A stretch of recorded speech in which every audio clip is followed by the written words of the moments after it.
Welcome to the Course of Action podcast with me, Jeff Clark. My guest today is Dennis Volpe, former naval commander, author, and principal leadership consultant and coach with the Leadership Research Institute. A graduate of the US Naval Academy, Dennis spent over 20 years in the Navy at various levels of leadership and now coaches everyone from individuals to executives. He's passionate about leadership, just like myself. He's at the top of his game. I'm excited to talk leadership with him, as well as other things, and it's my pleasure to introduce Dennis Volpe. All right, everybody, we're here with Dennis Volpe, US Naval Academy graduate, 20 plus years in the Navy. He's currently a leadership coach and consultant for the Leadership Research Institute. It's an honor to have him today. I love talking leadership. It's a big thing in my life, in my world, and I've gotten a lot of accolades for what I did in the military for leadership and what I've done as a civilian. Of course, Dennis is here today to talk about just that and all the things that he's done. So welcome, Dennis. Jeff, thanks for having me. I was super excited to see you launching your podcast and, getting after it and talking, being in the leadership arena. So super excited for the opportunity to talk with you today. Well, thank you. Yeah, the podcast has been something that, I thought about at the beginning of the COVID pandemic, and I thought I should really do this to try to eat up some of my time, have some great conversations. But, I struggle just posting like a 20-second video on LinkedIn, let alone hosting a podcast and putting it all together. So this has been a maturation of me embracing putting myself out there and talking about all these great leadership things I have in my head, the experiences, talking with, great experts and gurus like yourself. So as we get started, let's go right into what is leadership for you? 20-second definition, Dennis's leadership definition. So it's interesting. I had a conversation with a small business owner yesterday about leadership. And we talked about leadership as a verb. It's not a position. Right. Leadership is about action. 100%. Not a title. Leadership is about understanding yourself, understanding your team, and understanding the environment. So that way you can maximize your performance, the performance of your team, and achieve the goals and the objectives that matter to you and to your team. Perfect. So leadership is about action.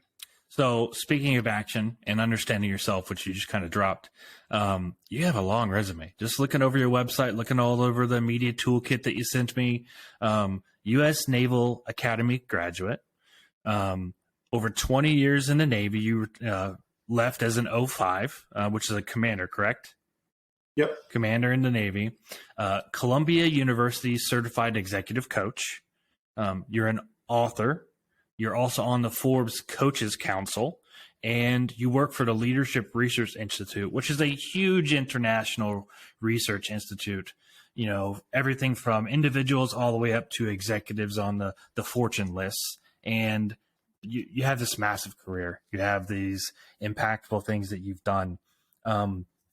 What is Leadership Research Institute doing today, and what is your role? Sure. Well, the Leadership Research Institute, our mission is pretty straightforward. It's not a simple mission statement, but it's a straightforward mission statement. And we transform leaders to transform the world. So we partner with leadership teams and individual leaders to really transform their leadership in order to have a positive impact on them as well as their team and their organizations. I like what you said earlier. Leadership is a verb. It's an action. It's not a title. That's something I've preached for a really long time. It's something I don't like to toot my own horn a lot, but in 2019, I was selected as the Air Force Civilian Supervisor of the Year. Huge honor as a civilian. Awesome. And I took that as I'm doing something right. And I was already humbled in the positions that I was in, but it really humbled me and let me know I'm offering a lot, but I have so much more to offer. I need to keep riding this wave. So I looked at ways of expanding, my leadership and and being even more effective than I already was, because as effective as I was, the organization still had its problems. We weren't operating at the biggest pinnacle of, efficiency. We still had our issues. And those weren't going to get changed overnight, but, with good leadership, those can get changed easier. Those can improve on a much easier level. And I was in a smaller Air Force organization, only about 150 people, about $1 million in revenue every year. But you coach people in the, not just individuals and teams, but in the executive coaching space. So why the heck do these big executives and CEOs need a coach? For those people out there listening, why do these guys making millions a year, running massive corporations, why do they need a coach? They should know that while they're up at the top, right? Well, coaching is about unlocking human performance. Okay. Whether that's on a rugby pitch, whether that's on a lacrosse field, whether that's in a boardroom, whether that's in a manufacturing facility, doesn't much matter. But coaching is all about unlocking human performance. And how do you do that? Well, we talked a little bit about self-awareness. Self-awareness is a huge part. Self-management is a huge part. But also identifying the obstacles and the barriers that exist and the opportunities that are also there. So why do leaders, not just executives, but why do leaders need coaching?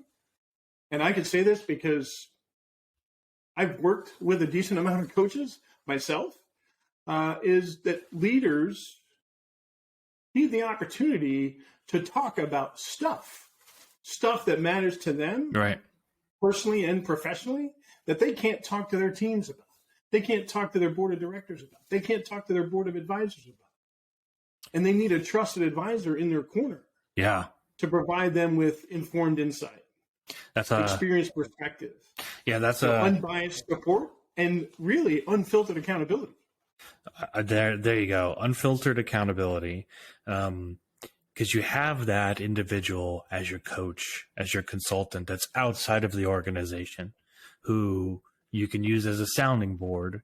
They can still hold you accountable for the principles of your job, and how you need to act in that role. But it's almost an honest conversation that you can have. And if there's a time and a place to make the mistake, it's during that conversation. So then when you go out there and you're leading a massive organization, like a Microsoft, like an Apple, a massive insurance company, you're planned, organized, and well equipped to go out there and tackle those things. And I think a lot of people have a misconception of what these executives do at the top. A lot of them are heavily involved in their organizations. They're not just sitting back in the corner office and the tea times and all that. These guys care, and they're deeply ingrained, and they maybe need a coach more than anybody else, because what they do or don't do could have such a trickle down massive impact on the organization that might be irreparable.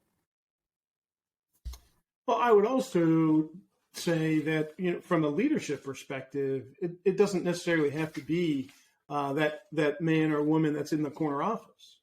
It could be those operational leaders, those general managers, those plant leaders, and all of that stuff that are really, in the fight each and every day, that are hooking and jabbing, and who are really having that impact on teams and team members, that are really impacting the organization even more than that person who is sitting in that corner office. And I get the opportunity to work with them probably more often than I work with C-suite executives. And I enjoy that opportunity because of the impact that those operational leaders have across the organization. Right. And very often it's about having conversations relative to what matters, and B, what they can control. And what really matters are values at the personal level and at the organizational level, expectations at the organizational level, at the team level, and at the personal level, and then priorities at the organizational level, at the team level, and making sure that you understand that, and that there's alignment be up, down, and sideways. So everybody understands there's a shared consciousness of reality relative to those expectations and those priorities, and that those expectations and priorities are aligned with the values of the organization and the values of the leaders of that organization. I think something you just said is critically important, is the getting in line, because getting in line is easy when you're told to get in line. Go get in line. But getting and this, we were both in the military. When they say march, you say march. Yeah. There's a lot of lines, but it's harder. We wore camouflage every day. We were in a very disciplined environment. There was a lot of mistakes that were not allowed to happen, that in the corporate world are a little more lenient. There's a lot more at stake. There's national security, all kinds of things at stake. We're responsible for the taxpayers' dollars, et cetera, et cetera. It's a lot easier to get in line because it's a lot more like black and white. Go left, we go left, But in a corporate world where you have a collaboration of people from all walks of life that have a lot more freedom about their person, where it's, get in line. It's time to get in line. You can't necessarily say that. You say get in line, it could ruffle some feathers. People don't necessarily like that. You have to massage things in, but getting the whole organizations to get in line and to let people and to help people understand how to earn their role and know their role, to build that up is a massive challenge. It's not in any way easy at all. I know I experienced it, being a civilian leader in an Air Force organization, over 150 people, 12 different departments. Some of them had a hard time understanding their role in the big picture. And it's like, well, you maybe don't directly affect the business revenue side, but your role affects the entire installation. And seeing those bigger pictures and getting individuals in small teams to see that, because if they don't, they might not directly impact the money side of the business, but you can become a headache and a problem really fast for the individuals trying to lead the organization in one big direction. Oh, absolutely. And, when you think about that lack of alignment, that impacts performance. And it impacts performance because there's a lack of clarity. And because of that lack of clarity, there's an inability for individuals and teams to focus their energy, focus their attention, and focus their effort on what matters. You said clarity. I like to say roles, explicit role and responsibilities, really knowing what your role is, why your role matters, what the impact of your role is, and what your responsibilities are. That's the glue that makes team effectiveness happen. You said clarity. Clarity, that's huge, because a lot of people, and I always preached, people would call me boss all the time. I'd walk into a room and they'd say, "Hey boss, what's going on?" And I understood why they said it, but my approach to leading people was, your title means absolutely nothing until you make it mean something. So look at me as your leader, your manager, the guy who supports you, trusts you, empowers you until you prove me differently. And then when you prove me wrong and I can't trust you anymore, don't look at me as a hammer. Look at me as maybe disappointed. But I'm not going to hammer you for something that, we can sit down and fix together. And if I can sit down and work with you once and we can try to fix it, and maybe a second time, eventually you're going to run out of strikes, obviously. But I think a lot of people think there's a big difference between a manager and a boss and a leader. A leader understands he has to be a manager and a boss at times. And sometimes that means hey, listen, I've sat down with you, we've talked, this is not working out. But a leader understands that before you get to that point, you've done a lot of different things to try to get that person, quote unquote, in line where they need to be for their optimal performance.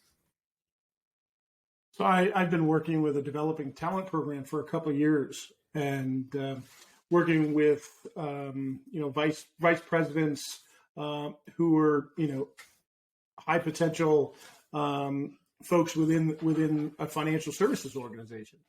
And recently they've been utilizing the term, people manager. And I've had a conversation with many of the program participants to say, yeah, I would love for you to get rid of that, that phrase, because leaders lead people. Managers manage process. Yeah. So you have people leaders and you have process managers. And, because if you're going to try to manage people, the likelihood that you're going to unlock that human performance that we talked about. Yeah. Not going to happen. It's not going to happen. Right. But if you lead people, different story. And you provide them with that sense of purpose, with that autonomy to make decisions at their, the appropriate decisions at their level, allow them to gain the expertise that they need to be the best version of themselves in that position, and allow them to leverage their strengths and give them the tools and resources that they need to succeed, you're going to unlock human performance. I think one of the best things I ever did is when I was still on active duty. I was running a warehouse for a medical warehouse for a big hospital, big DoD hospital. I had Army, I had Air Force, I had contractors, and I had civilians. I had like 34 people that worked for me. As a young enlisted guy too, I was this is like my second stint as a real serious supervisor. And I had this big operation that was a no-fail operation. They trusted me with it. And, I didn't sleep at night for a little while, but eventually I mastered it. But the best thing I ever did was I took my flak vest out of my kit one day. I put it on a hanger and I hung it on the wall in my office. So the first thing that you saw when you turned the corner and you walked through the doorway of my office was that hanging on the wall. And I got a lot of questions about it. Everybody asked me, hey, Sarge, why do you have that hanging on your wall? I said, because here's why. I need you guys to sacrifice yourself for this job, for this mission, what we're doing right here. But you need to understand that I'm willing to put that on every single day to prevent things from happening to you guys so that you can get it done. You need to understand my sacrifice and why I'm here as the leader, the boss, the manager, et cetera, whatever title you want to put to it. But you need to understand your role and why I'm willing to wear that vest. And after that, people are like, okay, I get it. I get why he's firm. I get why he wants answers. I get why he's mentoring. And we're having a weekly meeting where sometimes we don't have a lot to talk about, but we talk about processes, why he wants my opinion. It opened up eyes to say, okay, he's here to lead us, not to direct us. And that was a big change over the previous supervisor case. He ruled with an iron fist. These guys were used to doing that. So when I spent money on them to buy them new markers and this and that, and they were like, why are you doing this? I'm like, because I have the money. This is what you do. You take care of your folks, and in turn, you do a good job. And then you take care of me. I don't have to go to meetings, and I don't have to explain myself. I go to meetings, they look at me and go, we don't got nothing for you. You guys are rocking and rolling. Beautiful. Yep. Yeah, I was introduced to the Stockdale leadership model when I was a young midshipman at the Naval Academy. And it talks about the roles that a leader has. And I think you highlighted a bunch of them, right? You start with being a teacher and making sure that your team members know what's expected of them. Mm-hmm. The next role is being a philosopher. And you highlighted it as well, right? What is the bigger picture? How does your role impact the larger organization? Right. And then a moralist, actually setting the right example. right? Because there was some stuff on LinkedIn, I think yesterday, that talked about, lead by example. No, as a leader, be the example. Yeah, that's deep, because I think it's very easy to say lead by example. It's very, very easy to say that. It's a whole different story to actually be the leading example and be it and live that, because again, and that's where coaching comes in. That's where, experts like you come in and say, okay, yeah, because a lot of people think, well, I know how to lead. I'll go lead. I'll go tell this place what to do, and we'll press forward, and they'll follow me. Well, you're already stepping off wrong. If you expect people to follow you because you have a job title or because you said so, you're already wrong. It's already destined to fall apart. So, speaking of that, let's talk about your naval career. What was like the largest leadership challenge for you anywhere in your career? I'd say the largest leadership challenge that I had was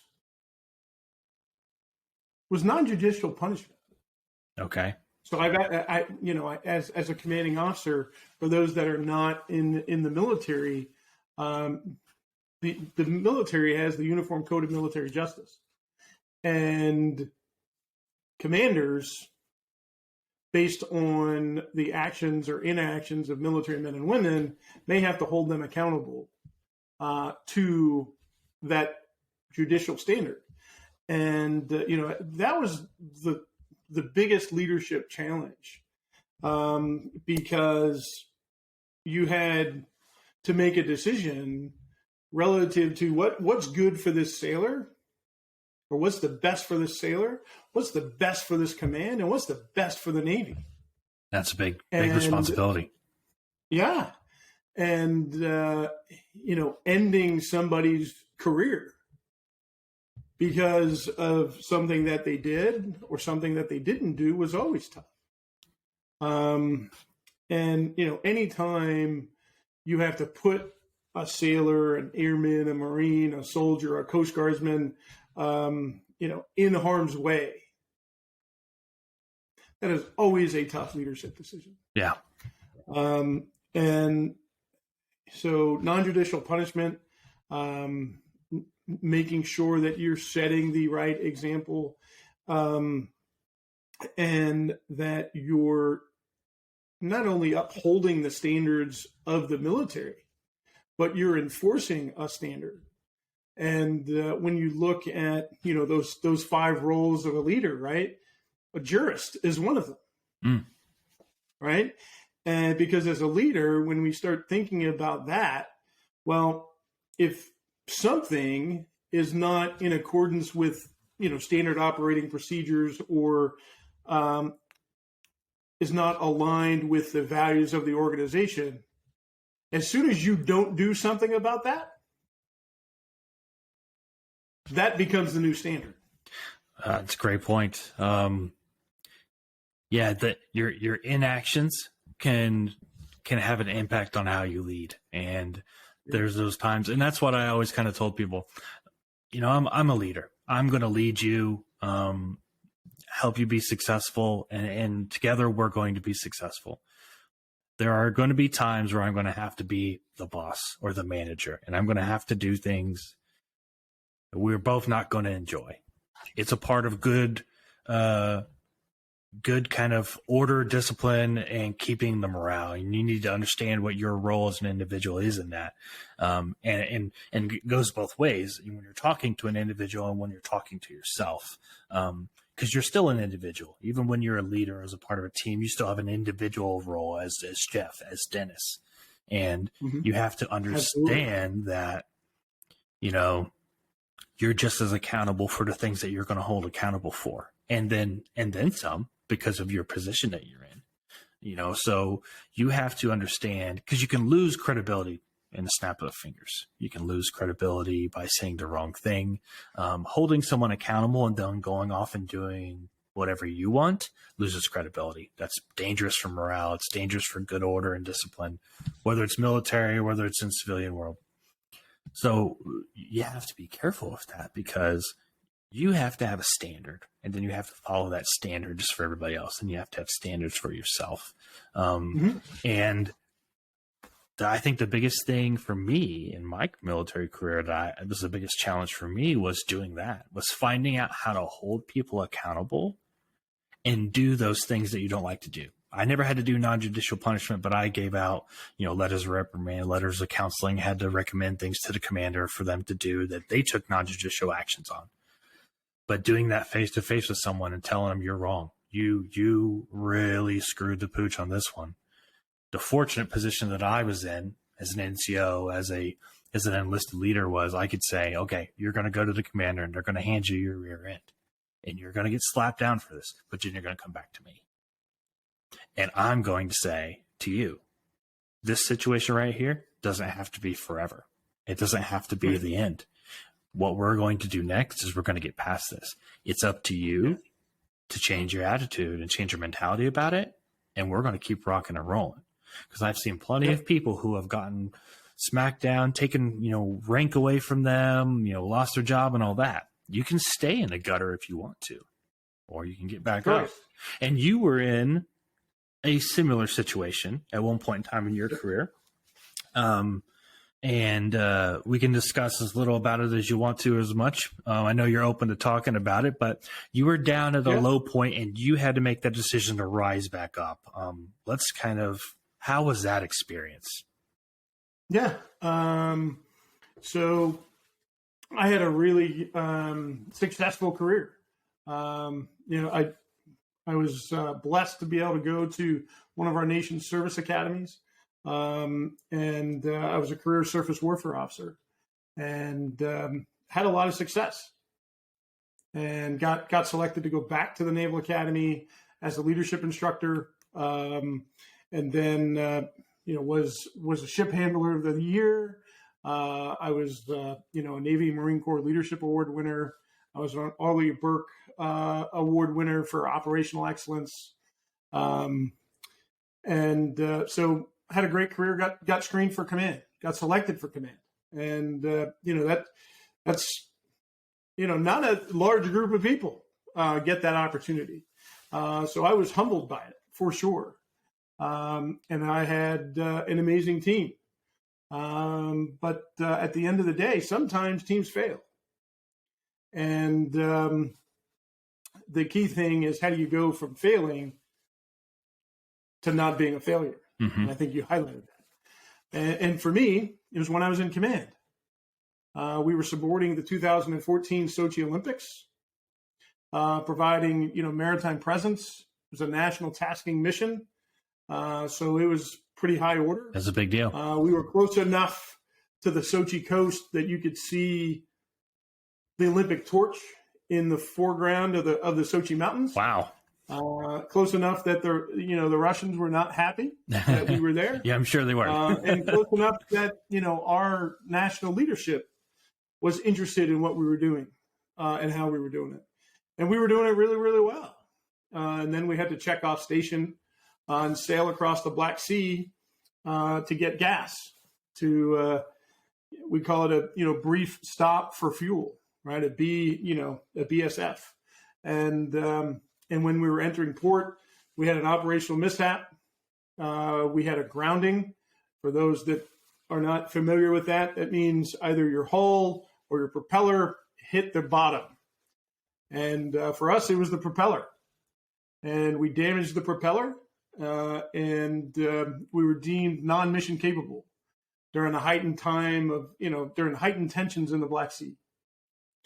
And there was an investigation, and ultimately I was relieved of command. And that was exactly what was supposed to happen. Right? Because as a commander, as a leader, you are absolutely responsible and you are absolutely accountable for what your team does and also what your team doesn't do. But for me, at that time in my life, the military was all I knew. Right. I spent 3 years of my adult life at that point not in the military. I graduated from high school, simple kid from Long Island, and went to the Naval Academy 3 days after graduation. And then you fast forward, almost 20 years to that point. And then guess what? Your identity is gone. Yeah. That's kind of how I felt when I left. When I left the service, my identity was gone. But first, let me thank you for sharing that, because that's a very vulnerable thing to say. For those that are listening, when he says relieved of command, it's like getting fired. And it's not like it is. I was trying to be gentle. No, it is. I got fired, and rightly so. And it's a tough pill to swallow, especially when you don't necessarily have direct. It directly didn't. You had no direct, like, I wasn't there snipping the line. I didn't, steer the ship directly into it, but you, like you said, as a leader, you take responsibility for everything in your purview, everything that you are leading, whether the janitor doesn't clean the toilets correctly, or somebody spends $1 billion on Bitcoin when they shouldn't have, or you run a propeller from a multi-million-dollar naval warship into, the ground. You are responsible for that. You have to answer to it, and somebody has to be held accountable. And I'm sure many other people within the organization, got held accountable for, what happened as well. Not too many. And the reason for that is I raised my hand and said, this is on me. You took accountability. Because, there's, for those that are not familiar with the Navy, there are really only 2 times that a commanding officer of a Navy ship or submarine is not responsible for his or her ship. And that's when you're in a dry dock or when you're actually in the locks of the Panama Canal. Otherwise, you are always responsible and always accountable for what happens to your ship, to your crew, and everything associated with that. And it's a big responsibility. Yeah. And for me, well, that kind of propelled me into kind of 2 years, a 2-year kind of odyssey, if you will, a journey of identifying, because I was still in the military, but figuring out who I was, figuring out what really mattered to me and what I was going to do about it. Because once you're relieved of command, once you're fired, at least in the military, you're never going to have command again. Right. But once you've been a commander, that's all you want to do again. Right. So you had this tension that you had to deal with. Then you had this identity issue that you had to deal with, figuring out who you were, figuring out, all right, where am I going to go? How do I get from this valley? Because as a ship captain, you're on top of the mountain. Yeah. Personally and professionally. Doesn't get bigger than you're in that valley. Yeah, it doesn't get bigger than commanding a ship. I mean, when you think of them, the massive scale of a ship, it doesn't get bigger. It's like running a Fortune 500 company, Fortune 100 company. You're kind of at that pinnacle. I mean, other than Fortune 100 is probably being the CEO of an aircraft carrier. Yeah, okay. So, but it's up there. I mean, there's small batch of people. Like I used to tell people, like in the Air Force, there's only like 70 something installations. There's only 70 something base commanders. That's it. Out of a service that has over 300,000 people, only 70 of them at a time get to run an Air Force installation. So when you get relieved of command there, or when you get selected, it's a big deal. It's a really big deal. So I thank you for sharing the story, but kind of an abrupt end to, a very good career. And you had the choice to stay in. You could have stayed in until higher tenure and finished out a career. You made the decision to move on. What was involved in the decision to move on, leave the Navy behind, and start something new? Well, the Navy is always going to be part of me. Right. It's going to be part of me, but it's not going to be all of me. And, what was some of the deciding factors? Well, some of the deciding factors were, one was my wife's career. No. She's in corporate America, and she supported me through my entire military career. So it was, guess what? It was time for me to support her. Okay. So yeah. identifying a career that was in alignment, notice that word again, right? That was aligned with my personal values, but also supported her in what she wanted to do. Okay. Right? We decided early on that, you know what, I want to get to command in the military. And for her, it was very similar, right? She wanted to be a plant leader. She wanted to be, a general manager and an operational leader in the corporate space. And she's doing that now. So finding a career that allowed me to do that and was aligned with my values. And in terms of, exploration, Jeff, identifying my personal values was a huge step because for most of my adult life, I didn't know what they were. Yeah. Not because I didn't have any. I had organizational values. Yeah, the military kind of gives them to you. Yeah, of honor, courage, and commitment. You're issued those. You issued those, you learn those, you do push-ups to them, you run to them, you do all that. Yeah, you don't have to think about it too much.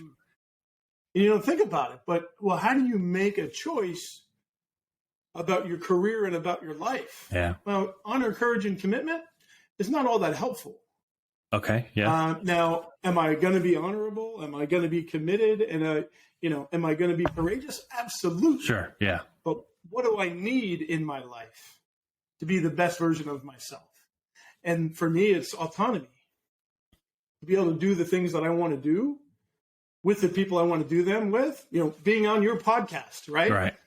In the middle of the day. And having a conversation with somebody that is absolutely stoked about the subject of leadership. Mm-hmm. Having the opportunity to do that is important to me. Impact. So it would be hard to do this in the middle of the day if you're working in a corporate job. Sure. And it's funny how sometimes life presents opportunities to you at maybe the not most opportune times. Yeah. You have to have your eyes open. Getting fired and relieved of command is one of those, kind of kicks to the stomach that is one of those deal breakers. You can let it break you, or you can let it change you. And I see that for you, it was, all right, this sucks. This is a sucky moment. It's not how you want it to go, but it doesn't have to stay sucky. It doesn't have to suck forever. It can just suck for now, but it can open me up and wake me up. And that's you. Oh, and you're 100% right, Jeff. And you transitioned. And that's why I wrote a book. Right. Yeah. And you transitioned out of the military, and now you have a book, Transition on Purpose, correct? Correct. So why write the book? What was the rationale behind writing the book? You want like the official answer, or you want the unofficial answer, or both? Whatever you're willing to reveal. Oh yeah, I'll reveal everything. Okay, let's do it. I was lucky enough, actually, a couple of weeks ago, Columbia University had their coaching conference, and they do that every 2 years. And the director of the program asked me, as a published author and one other published author, just to have a conversation with other coaches who are interested in writing a book. And I got that very same question. And my answer was, well, the first reason is because I had a bunch of mentors, I had a bunch of friends, I had a bunch of trusted colleagues that said, you need to tell your story. Mm-hmm. You need to share your story. And they were like, your story is unique. Yes. And it's not. My story is absolutely not unique, because there are people in the military, there are people in civilian life and corporate life and everything else have been on top of their game and have gotten knocked off. Mm-hmm. But my story is personal. Yeah, I think that's what makes it unique. Because it is personal, it is unique. Yes, yes. But what it allowed me to do was provide a personal story, a relatable story, and then take a coaching framework, the Columbia coaching framework, and put career and life transition on top of it. Yeah. And it's a 9-step process that looks at defining your objective. What is your objective? What are you trying to do? Right? Because change, and you highlighted it a little bit, change is a fact of life. It is. Transition is a choice. It's a choice that we get to make. Okay. And how do you make a more informed choice? Well, you need to know what success looks like. You need to know what your objective is. You need to know what your values are. You need to know what your reality looks like and what you're trying to solve for. Right? That's all about self-awareness. And then what about your self-management part? Well, what's your why? What's your purpose? How do you define purposeful work? And oh, by the way, let's talk about your priorities. How have you crystallized your priorities? What energizes Jeff on a daily basis? What de-energizes Jeff? And then do that math problem, right? Add more energizing things and subtract the de-energizing things. Oof. And then, go ahead. That's deep. Yeah. And okay, well, what about I call it your transition toolkit. And what does that look like? Well, that's all about mindfulness. That's all about physical wellness. And then about social connection. And then finally, spiritual wellness in terms of our sense of purpose. That's your toolkit. That's what's going to allow you to make that choice. And then it's building your tribe. Who are those people that you need to be connected with? Right. And, it's a term that right? It's a military term that I like to use. Who's your QRF? Who is your quick reaction force for life? Yeah. So that way you can make that phone call and have those real conversations with a real person any time of the day. Who are those 5 to 10 people you have in your life that you can have those conversations with? And that's where you start from. Yeah. And then you find those people that can connect you to people like yourself. Right. So you've got your QRF, you've got your connectors. Well, who are the thought leaders in the space you want to go to? Who are those mentors that you need? Who are those sponsors that you need? And knowing that there's a difference between a mentor and a sponsor. Right? A mentor is going to show you the way. Yes. A sponsor is going to clear the way. Ooh, that's big. And who are the catalysts? Yeah. Right? A catalyst is exactly what it sounds like, right? From chemistry class in high school. Who are those people that can make magic happen for you? Oh, yeah. Yeah. And it's so big. I like everything you've said so far, and you haven't used one word that I hear all the time, and it's resources. A lot of times when you transition, people go, oh, there's tons of resources out there. Okay. But what you said, you need to know all that. You need to be about that. You need to have that understanding before you can use those resources, or else those resources, they're just a thing, if you don't know how to utilize them. And that's something I think I maybe did wrong when I medically retired. And I was kind of sent out the door. You're broken, medically retired, you have to go. I didn't know how to transition. Of course, this was 5 years ago. Before LinkedIn was a massive platform, and we're making connections like this, and the pandemic forced us to do Zoom on everything. So this was a long time ago. Sure. But if I would have known, if I could have walked out the door knowing a lot of the things that you just said, I would have maybe looked in a different direction. Now, my transition wasn't bad. I didn't have it bad. I went and took a job selling beer for a little while I waited for the right job to open up. And I took my time and I said, I knew where I wanted to go. I said, I want to go back to work for the government because that's what I know. I know people there. It'll be the most comfortable thing for me. My wife is going to go to school. And then I said, once you're done with school in 3 years, then I'll get creative and fancy with my career if I want to. But right now, I want to go right back to that. And it's going to take some time. And I did that. But that was just a very basic plan. And I didn't know all the things like what you just said. And transition on purpose is a lot more than finding the resources talking to a recruiter, filling out job applications. We're talking about making it mean something so profound that when you walk out the door, you're that whole new person and you're prepared to be like that whole new person. And to have that holistic understanding of who you are as you walk out the door, because then you can utilize the resources. Then you can call up Salute to Suit and they can help you get a fancy new suit to look good in. You can go to Vets to Industry, hire military, and all those different companies that are out there with those massive amount of resources. And you can really, I think, utilize those resources for what they're supposed to be. Yeah, you're 100% right. I think when what did I want this book to do?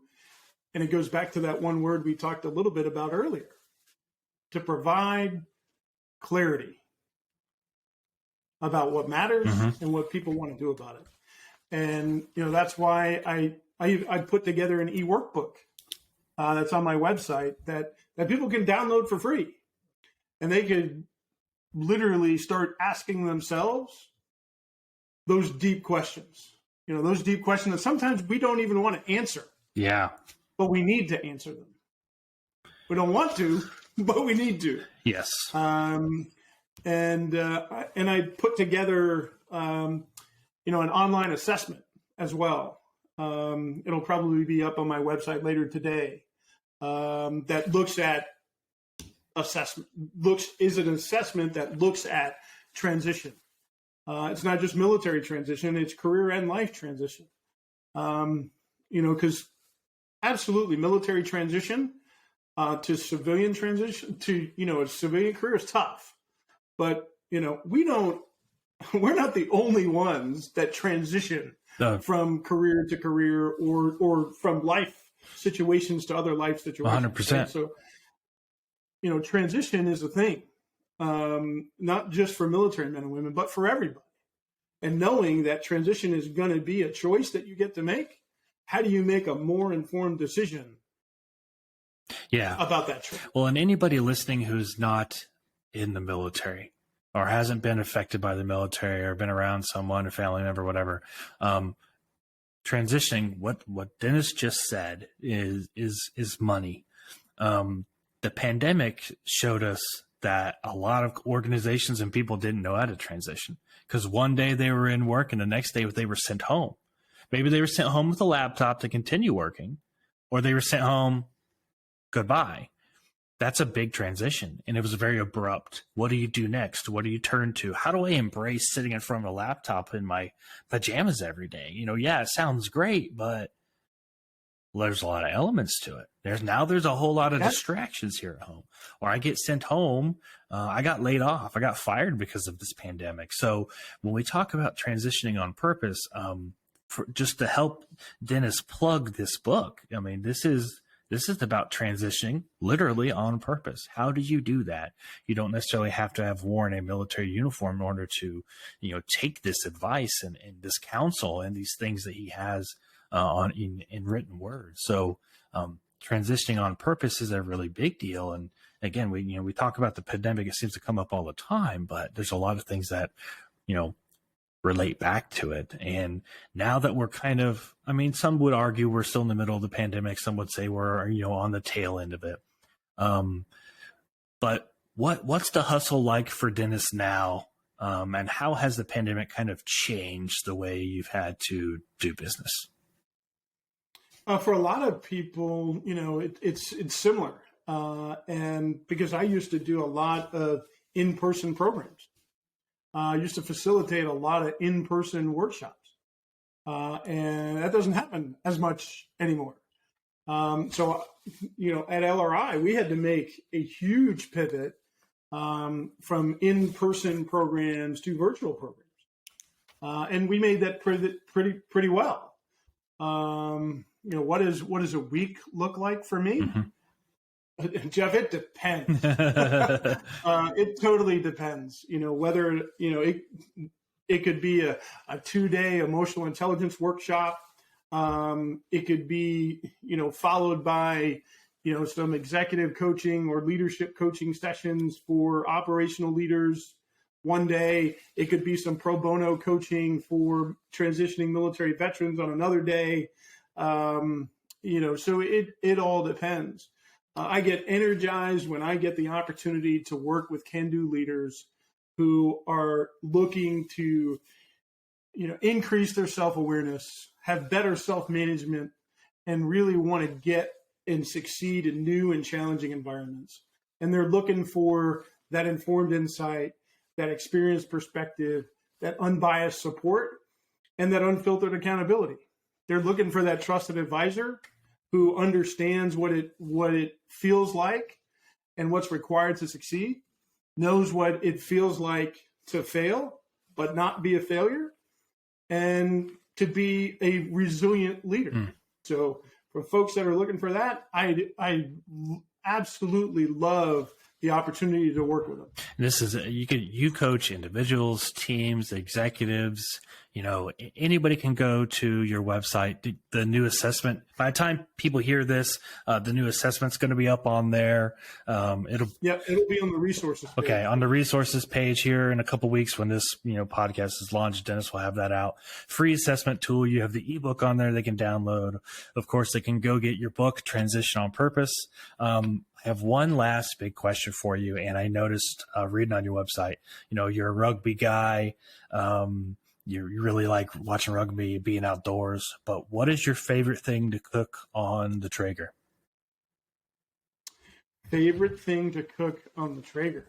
Well, there's a lot of things, but ribs. Okay, me too. I'm a huge smoked rib fan, and when I get the opportunity to do that and have a bunch of people over, it's something that I look forward to. And I always use the 3-2-1 rule in terms of making sure that you smoke them for 3 hours, then you wrap them and smoke them for another 2 hours, and then you throw your favorite barbecue sauce on them and you grill them for an hour. Yeah. So it's a process. It is, but it's something that I absolutely enjoy doing. I would say that grilling is part of my mindfulness routine.